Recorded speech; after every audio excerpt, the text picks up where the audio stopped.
بسم اللہ الرحمن الرحیم۔ شروع اللہ کے نام سے جو بڑا مہربان نہایت رحم کرنے والا ہے۔ السلام علیکم پیارے دوستوں، آج کی اس ویڈیو میں ہم آپ لوگوں کو بتانے والے ہیں حضرت آدم علیہ السلام کی وفات یعنی موت کا واقعہ۔ پیارے دوستوں، حضرت آدم علیہ السلام سے پہلے دنیا میں کیا تھا؟ یہ وہ سوال ہے جو ہم سب کے ذہن میں آتا ہے کہ کائنات میں انسانوں سے بسنے سے پہلے آخر کیا تھا؟ ایک صحابی نے حضور صلی اللہ تعالیٰ علیہ وسلم سے سوال کیا کہ اللہ کے رسول صلی اللہ تعالیٰ علیہ وسلم، زمین اور آسمان کو پیدا کرنے سے پہلے ہمارا پروردگار کہاں تھا؟ آپ صلی اللہ تعالیٰ علیہ وسلم نے فرمایا کہ تب اللہ کے سوا اور کچھ نہیں تھا۔ پھر اس نے پانی پر اپنا عرش بنایا جیسے وہ کائنات کی شروعات تھی۔ پھر اللہ تعالیٰ نے قلم کو پیدا کیا اور اس کو حکم دیا کہ لکھ، اور قلم نے اللہ تعالیٰ کے حکم اور اس کے علم سے کائنات تک ہونے والے سب کچھ لوح محفوظ میں لکھ دیا۔ اس کے بعد آسمان اور زمین کی 6 دن میں تخلیق کی گئی، یعنی بنائی گئی۔ یمن سے آئے ہوئے ایک راجدوت نے حضور صلی اللہ تعالیٰ علیہ وسلم سے کہا کہ ہم آپ سے دین کی سمجھ اور قلم کی شروعات جاننے کے لیے آئے ہیں۔ تو آپ صلی اللہ تعالیٰ علیہ وسلم نے فرمایا، جس کا مطلب یہ ہے کہ سب سے پہلے صرف اللہ تھا، اس کا عرش پانی پر تھا۔ پھر اس نے قلم پیدا کیا اور اس قلم نے لوح محفوظ پر قیامت تک ہونے والے تمام واقعات لکھ دیے۔ پھر آسمان اور زمین کو پیدا کیا۔ اس کی جو ترتیب یعنی طریقے ہمیں روایت میں پتہ چلتی ہیں وہ کچھ یوں ہیں کہ اللہ تعالیٰ نے ہفتے کے دن مٹی یعنی زمین کو پیدا کیا۔ جب اللہ نے زمین بنائی تو وہ کانپنے لگی۔ پھر اللہ نے اتوار کو اس میں پہاڑ بنایا زمین کو سہارا دینے کے لیے، ایسے جیسے اس میں کیل ٹھوک دیے گئے ہوں۔ اس سے زمین ٹھہر گئی۔ پیر کے دن اس میں درخت اگائے یعنی پیڑ پودے لگائے۔ منگل کے دن تکلیف، مصیبتیں، جراثی یعنی کیٹانو اور بیماریاں بنائیں۔ بدھ کے دن نور کو پیدا فرمایا۔ جمعرات کو زمین میں چوپائی یعنی 4 پیروں والے جانور بنائے اور انہیں زمین پر پھیلا دیا۔ اور پھر جمعے کے دن آخری گھڑیوں میں یعنی عصر کے بعد آدم علیہ السلام کو پیدا فرمایا۔ جیسے اللہ تبارک تعالیٰ نے انسان کی پیدائش سے پہلے اس کی سکھ سودھاؤں کے لیے زمین اور اس پر ضروریات کی تمام چیزیں پیدا فرما دی، یعنی مخلوق کی شروعات میں آخری نمبر پر انسان کو پیدا کیا۔ اور نسل انسانی میں سب سے پہلی تخلیق حضرت آدم علیہ السلام کی تھی۔ وہ تمام انسانوں کے باپ ہیں۔ انسانوں کی پیدائش سے پہلے فرشتوں اور جنوں کی تخلیق بھی ہو چکی تھی۔ فرشتے اللہ تعالیٰ کی وہ مخلوق ہیں جن کا اصل ٹھکانہ آسمان ہے اور وہ زمین والوں کے لیے استغفار کرتے ہیں۔ فرشتوں کو نور سے پیدا کیا گیا، جبکہ جنوں کی پیدائش آگ سے کی گئی اور انسانوں کی پیدائش مٹی سے ہوئی۔ ابلیس جو کہ شیطان تھا وہ بھی فرشتوں میں سے نہیں تھا بلکہ جنوں میں سے تھا، اور اس کی تخلیق بھی آگ سے کی گئی۔ کچھ روایت سے پتہ چلتا ہے کہ آدم علیہ السلام سے 2000 سال پہلے جنات پیدا کیے گئے، اور جب یہ فضنا فساد میں حد سے زیادہ بڑھ گئے تو اللہ تعالیٰ نے ان کی طرف فرشتوں کا ایک لشکر بھیجا۔ ان میں خوب لڑائیاں جھگڑے ہوئے اور ان میں فرشتوں نے جنوں کو تہس نہس کر دیا، اور وہ سمندروں کے جزیرے میں پناہ لینے پر مجبور ہو گئے، اور آج تک ان کے رہنے کی جگہ یہی جزیرے ہیں۔ ابلیس یعنی شیطان جو کہ جنات کے سردار ہیں، اس کا ایک تخت ہے اور وہ تخت پانی پر ہے۔ ابلیس کا اصل نام اعجاز تھا اور اس کی نافرمانی کے بعد اسے ابلیس کا نام دیا گیا۔ ابلیس کا وہ تخت حقیقت میں کس جگہ پر ہے یہ ہم نہیں جانتے۔ خیر، جب اللہ تعالیٰ نے زمین کو انسانوں کے ذریعے سے آباد کرنا چاہا تو انسان کی تخلیق فرمائی، کیونکہ جنوں میں انسانوں جتنی عقل اور سمجھ نہیں تھی۔ کہا جاتا ہے کہ جنوں میں سب سے زیادہ علم رکھنے والا جن انسانوں میں سے 10 سال کے بچے کے برابر عقل رکھتا ہے۔ اللہ نے انسان کی تخلیق کر کے اس میں روح پھونکی۔ پھر اللہ نے فرشتوں سے فرمایا کہ میں زمین پر اپنا نائب بنانے والا ہوں۔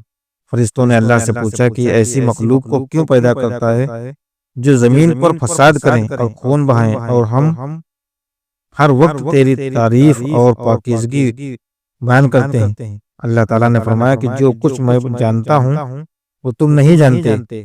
فرشتوں کے سوال کے دو مقصد تھے، پہلا کہ کیا یہ بھی جنوں کی طرح زمین پر فساد کریں گے، اور دوسرا یہ کہ ہم سے تیری عبادت میں کوئی کوتاہی ہوئی ہے۔ بہرحال جب اللہ تعالیٰ نے حضرت آدم علیہ السلام کو پیدا کیا تو زمین سے مٹی لانے کا حکم دیا، پھر اللہ کے پاس اس کے حکم کے مطابق مٹی لائی گئی۔ وہ مٹی اللہ تعالیٰ نے پوری زمین سے اٹھوا دی۔ یہی وجہ ہے کہ حضرت آدم علیہ السلام کی اولاد زمین کے رنگ کے مطابق ہی ظاہر ہوئی، کچھ لال، کچھ سفید، کچھ کالے، کچھ اس کے بیچ۔ اس مٹی کو پانی سے بھگویا گیا تو یہ تین بن گئی۔ قرآن مجید میں کچھ جگہوں پر انسان کی تخلیق کے لیے تورا کا لفظ آیا ہے، یعنی سوکھی مٹی، اور کچھ تین کا لفظ آیا ہے جو کہ بھیگی ہوئی یتر مٹی کو کہتے ہیں۔ جب پانی کو مٹی سے بھگویا گیا تو لیس دار ہونا شروع ہو گئی، پھر اللہ تعالیٰ نے خود اپنے دست مبارک سے اس مٹی سے انسان کا ڈھانچہ تیار فرمایا۔ اللہ تعالیٰ نے انسان کی تخلیق فرشتوں کے سپرد نہیں کی، بلکہ انسان کو خود ایک مورتی کی صورت میں ڈھالا۔ اس کے بعد ایک شخص ایک خاص وقت اس کو چھوڑے رکھا، یہاں تک کہ وہ گیلی مٹی سوکھ گئی اور اس کا رنگ کالا ہو گیا اور اس میں سے بدبو آنے لگی۔ پھر وہ سوکھ کر کے کھنکھن کی مٹی بن گئی اور آخر میں آگ پر پکی ہوئی مٹی کی طرح صورت اختیار کر لی، یعنی آگ میں پکی ہوئی مٹی جیسے بن گئی، جسے قرآن پاک میں فخر کہا گیا ہے۔ اس مٹی کے لیے اور بھی کچھ الفاظ قرآن مجید میں ملتے ہیں، جیسے ہمایوں یعنی کالی مٹی، مسنون یعنی بدبودار مٹی، سلسل یعنی کھنکھن کر بولنے والی مٹی۔ تخلیق آدم علیہ السلام کا ایک کرشمہ ہے۔ انسانوں کو ایک بہترین شکل عطا کی گئی۔ اس وقت انسان کا قد بہت لمبا ہوا کرتا تھا اور ان کے بعد آنے والے لوگوں کے قد گھٹتے چلے گئے۔ انسانوں میں سب سے لمبا قد حضرت آدم علیہ السلام کا تھا۔ ایک روایت میں حضرت آدم علیہ السلام کا قد 60 ہاتھ لمبا بیان کیا گیا۔ بہرحال جب اللہ تعالیٰ نے انسان کا ڈھانچہ بنا کر اسے سوکھنے کے لیے ایک خاص وقت تک چھوڑے رکھا تو ابلیس یعنی شیطان اس کے ارد گرد چکر کاٹنے لگا۔ وہ اس ڈھانچے کو بجا کر دیکھتے تو اس میں سے ایسی آوازیں آتی جیسے خالی مٹی کے مٹکے سے آتی ہیں، اور اس نے دیکھا کہ یہ ڈھانچہ پیٹ والا ہے تو سمجھ گیا کہ یہ مخلوق اپنے آپ پر قابو نہیں کر پائے گی۔ حضرت آدم علیہ السلام میں روح ڈالنے سے پہلے فرشتوں کا گزر اس ڈھانچے کے پاس سے ہوا تو گھبرا گئے، اور ابلیس بھی ڈھانچے کے آس پاس گزرتا تو ٹھوکر مار کر کہتا کہ تجھے کسی خاص مقصد کے لیے پیدا کیا گیا ہے۔ یہ کہہ کر وہ اس کے منہ کے راستے اس میں داخل ہو جاتا اور کمر کے راستے باہر آ جاتا، اور پھر اس نے فرشتوں سے کہا کہ اس میں گھبرانے کی کوئی ضرورت نہیں ہے، اگر مجھے اس پر حاوی کیا جائے تو میں اسے خطرے میں ڈال دوں گا، اور اگر اسے مجھ پر حاوی کیا گیا تو میں یقیناً اس کی نافرمانی کروں گا۔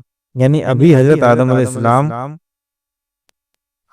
السلام میں اللہ تعالیٰ نے روح پھونکی بھی نہیں تھی، تب سے ابلیس کی انسان سے عداوت اور دشمنی صاف طور پر دکھ رہا تھا۔ پھر اللہ تعالیٰ نے حضرت آدم علیہ السلام میں اپنی روح پھونکی۔ جیسے ہی روح اس بنائے ہوئے ڈھانچے میں سر کی طرف سے ڈالی گئی تو حضرت آدم علیہ السلام کو چھینک آ گئی۔ حضرت آدم علیہ السلام سے کہا کہ الحمدللہ کہیے۔ انہوں نے کہہ دیا اللہ تعالیٰ کا۔ اس تعریف کے جواب میں اللہ تعالیٰ نے فرمایا کہ تجھ پر تیرا رب رحم فرمائے۔ جب روح ان کی آنکھوں میں داخل ہوئی اور ان کی آنکھوں نے جنت کے پھلوں کو دیکھا تو غور اور فکر کرنے لگے کہ روح پیٹ میں داخل ہو گئی تو کھانے کی ضرورت محسوس ہوئی، یعنی روح ابھی ٹانگوں تک نہیں پہنچی تھی اور کھانے کی خواہش محسوس ہونے لگی۔ جب حضرت آدم علیہ السلام میں روح پھونک دی گئی تو اللہ تعالیٰ نے ان کی اس پرائڈ میں حضرت آدم علیہ السلام میں اپنی روح پھونک کر فرشتوں اور جنوں سے انسان کو سجدہ کرنے کا حکم دیا۔ ابلیس کے علاوہ سب نے حضرت آدم علیہ السلام کو سجدہ کیا۔ اللہ تعالیٰ نے ابلیس سے پوچھا کہ تجھے کس چیز نے سجدے سے روک دیا؟ تو اس نے جواب دیا کہ تو نے مجھے آگ سے پیدا کیا اور اسے مٹی سے جبکہ میں اس سے بہتر ہوں۔ اللہ تعالیٰ نے اس کی گھمنڈی پر سزا دیتے ہوئے فرمایا اس جنت سے اتر جا، تجھے کوئی حق نہیں کہ تو جنت میں رہ کر تکبر کرے۔ ابلیس نے جواب میں کہا مجھے قیامت تک مہلت دیجیے، یعنی کہ اتنی لمبی عمر دے دیجیے کہ قیامت تک مجھے موت نہ آئے، جبکہ تمام انسانوں کو دوبارہ زندہ کیا جائے گا۔ اللہ تعالیٰ نے فرمایا کہ تجھے ایک فکس ٹائم تک مہلت دے دی گئی۔ پھر ابلیس نے کہا کہ میں قسم کھاتا ہوں کہ میں انسانوں کی گمراہی کے لیے تیرے سیدھے راستے پر بڑھ جاؤں گا، پھر میں ان کے آگے سے پیچھے سے دائیں سے بائیں سے ان کے آس پاس جاؤں گا، اور تو انہیں شکر گزار ہرگز نہیں کر پائے گا سوائے ان کے جو تیرے سچے بندے ہوں گے اور وہ میرے بہکاوے میں نہیں آئیں گے۔ اللہ تعالیٰ نے اسے ذلیل خوار کر کے وہاں سے نکال دیا اور فرمایا کہ ان میں سے جو شخص بھی تیرا حکم مانے گا میں اسے تمام لوگوں کو جہنم میں بھر دوں گا، اور میرے بندوں پر تیرا کوئی اختیار نہیں ہوگا، یعنی کوئی ادھیکار نہیں ہوگا۔ اس طرح یہ صاف ہوا کہ سب سے پہلا گناہ تکبر تھا، اس لیے علماء کرام کے مطابق تمام گناہوں کی جڑ تکبر یعنی گھمنڈ ہے۔ اللہ تعالیٰ نے حضرت آدم علیہ السلام کو جاہل نہیں بلکہ علم والا پیدا کیا تھا۔ جب اللہ تعالیٰ نے حضرت آدم علیہ السلام میں پوری روح ڈال دی تو اپنے پیروں پر کھڑے ہو گئے، تو اللہ نے انہیں حکم دیا کہ جاؤ فرشتوں کی جماعت کو السلام علیکم کہو۔ حضرت آدم علیہ السلام کے سلام کے جواب میں انہوں نے وعلیکم السلام ورحمۃ اللہ کہا۔ اللہ تعالیٰ نے فرمایا کہ یہ تیرا اور تیری اولاد کا آپس میں ایک دوسرے کو تحفہ اور ہدیانہ۔ حضرت آدم علیہ السلام کو شروع ہی میں سبھی نام سکھا دیے گئے۔ اللہ تعالیٰ کے حکم سے آسمان زمین کی ہر چیز کا نام اور ان کا استعمال جانتے تھے۔ اللہ تعالیٰ نے ان تمام چیزوں کا نام جب فرشتوں سے پوچھا تو ان چیزوں کا نام نہیں جانتے تھے۔ پھر حضرت آدم علیہ السلام سے ان تمام چیزوں کا نام بتائیں، تب اللہ تعالیٰ نے فرشتوں سے فرمایا کہ کیا میں نے تمہیں نہیں کہا تھا کہ میں وہ جانتا ہوں جو تم نہیں جانتے۔ پھر ایک روز حضرت آدم علیہ السلام سو رہے تھے تو اللہ تعالیٰ نے ان کی بائیں پسلی سے حضرت اما حوا علیہ السلام کو پیدا فرمایا اور انہیں حضرت آدم علیہ السلام کا ہمسفر بنایا۔ جب حضرت آدم علیہ السلام بیدار ہوئے یعنی نیند سے جاگے تو انہوں نے حضرت حوا علیہ السلام کو پاس بیٹھے دیکھا۔ انہوں نے پوچھا کہ تم کون ہو؟ انہوں نے جواب دیا کہ میں عورت ہوں۔ حضرت حوا علیہ السلام قیامت تک آنے والی تمام عورتوں میں سب سے زیادہ خوبصورت تھیں۔ حضرت آدم اور حضرت حوا علیہ السلام دونوں جنت میں رہتے تھے، انہیں نور کا لباس پہنایا گیا۔ جب ابلیس نے انہیں گمراہ کرنا شروع کر دیا تو اللہ تعالیٰ نے جس درخت کے پاس جانے سے انہیں منع کیا تھا، شیطان نے انہیں وہی کھانے پر مجبور کر دیا اور اس پر جھوٹی قسمیں بھی کھائیں۔ انہوں نے اس درخت کے پھل کو کھا لیا اور اللہ تعالیٰ کے نافرمان بن گئے۔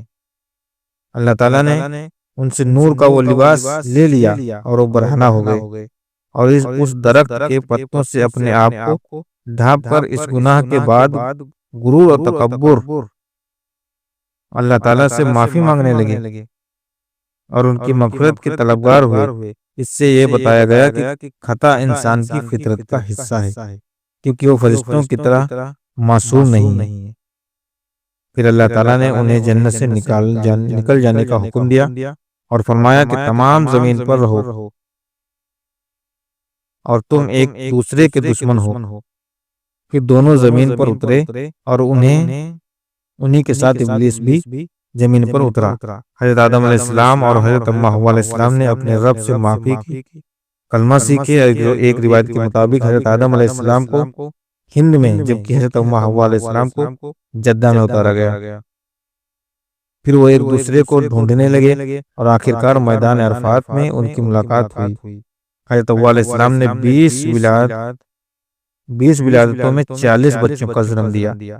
ہر ولادت میں ایک لڑکا اور ایک لڑکی پیدا ہوتی تھی۔ سب سے پہلا جوڑا قابیل اور ان کی بہن کمین کا تھا۔ اس طرح زمین پر نسل انسانی کی بڑھوتری شروع ہو گئی۔ محترم بزرگوں دوستوں، یہ تھی حضرت آدم علیہ السلام کی پیدائش۔ امید کرتا ہوں کہ آپ لوگوں کو ویڈیو اچھی لگی ہوگی۔ اگر آپ لوگوں کو ویڈیو اچھی لگی تو پلیز کمنٹ میں اللہ اکبر ضرور لکھیے گا، اور اگر ابھی تک ہمارے اس چینل پر نور اسلام میں نئے ہیں تو چینل کو سبسکرائب کیجیے گا اور بیل آئیکن کو پریس ضرور کیجیے گا تاکہ ہماری ہر نئی ویڈیو آپ لوگوں تک پہنچتی رہے۔ ہم ملتے ہیں اگلی ویڈیو میں، تب تک کے لیے اللہ حافظ۔